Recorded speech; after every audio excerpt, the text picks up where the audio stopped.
kebangkitan komunis sejak beberapa tahun yang lalu, tadi sudah disampaikan oleh adik satu, sejak dihilangkannya pelajaran PMP dirubah, sejak dihilangkannya sejarah perjuangan bangsa sekarang dihilangkan, Pak. Artinya generasi kita muda sekarang ini sudah tidak tahu sejarah, Pak. Mereka sudah tahu PKI itu masa bodoh, nggak berbahaya. Bagi saya sangat membahayakan. Ancaman PKI, saya bercerita sedikit, Pak. Apakah para pekerja Cina, TKA Cina yang masuk ini bukan merupakan ancaman, Pak? Saya dari Ternate, Pak.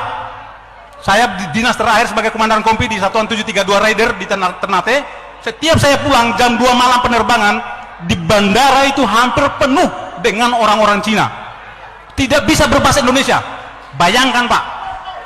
Saya contohkan satu. Sebentar, Pak. Ini menyangkut kedaulatan negara, Pak. Ya, disingkat, Pak. Kan ya. Sudah 1:30 ini. Betul. Sedikit saya minta waktunya, Pak. Ini menyangkut kedaulatan bangsa dan negara. Jadi, saya ada kasus ketika saya melaksanakan satgas di Pulau Taliabu. Di situ ada kelompok Cina yang banyak sekali. Ketika saya bertanya kepada kepala desa dan saya panggil 5 orang, saya panggil, tidak bisa berbahasa Indonesia, tidak bisa berbahasa Cina, berbahasa Inggris, dan tidak punya paspor, tidak punya visa. Dan saya tangkap. Malam hari saya didatangin satu letkol polisi, AKBP polisi, satu mayor tentara untuk menebus atau memanggil menjemput mereka. Saya tolak dengan ada imbalan satu kantong plastik uang. Saya tolak. Baik, Pak. Baik, Pak. Disingkat, Pak. Ya. Sudah artinya lebih. bahwa negara kita sekarang dalam ancaman, Pak. Negara kita dalam ancaman. Jadi saya mohon harus ada ketegasan dari pemerintah, baik Bapak Fadli, mungkin dibikin dalam bentuk TAP MPR agar komunis itu tidak boleh berkembang di negara ini. Ya. Saya sendiri membentuk organisasi Cerdas Sumatera ini terpanggil, ini panggilan jiwa dan bentuk kecintaan saya terhadap bangsa dan negara. Dimana kita melihat sekarang semangat juang patriotisme yang dimiliki oleh warga negara Indonesia saat ini sudah sangat pudar. Bahkan saya bilang hilang, termakan waktu. Kenapa saya menjadi prihatin? Maka itulah yang menyebabkan saya membangkitkan semangat juang dengan mengumpulkan para mantan-mantan prajurit untuk menjadi satu wadah.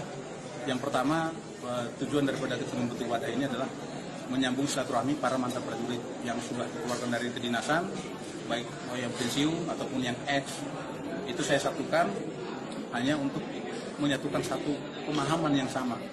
Kemudian yang kedua, di dalam silaturahim ini mereka juga diharapkan bisa memberikan informasi ataupun lowongan-lowongan pekerjaan sehingga yang tadinya tidak bekerja bisa bekerja dengan layak dan bisa membiayai anak istrinya dengan rezeki yang halal.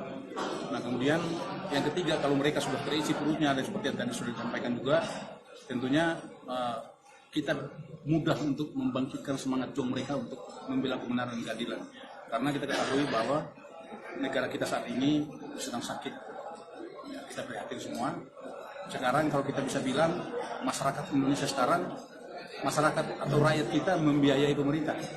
Itu yang terjadi sekarang. Bukan tanggung jawab pemerintah yang membiayai rakyatnya. Nah, ini menjadi satu keprihatinan. Ada apa? Sistem yang salah. Ini kita harus menjadi tanggung jawab bersama.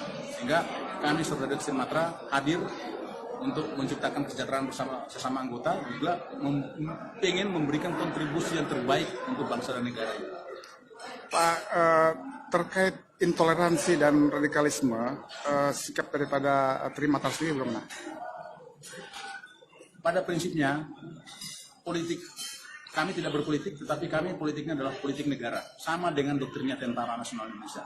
Politik kami adalah politik negara. Apapun yang bersifat merongrong kedaulatan negara, maka kami bersama penegak kedaulatan negara, yaitu aparat TNI, kami ada di belakang. Tadi sudah saya sampaikan bahwa salah satu, bahkan mungkin kami satu-satunya komponen cadangan yang paling siap menghadapi perang kalau negara membutuhkan.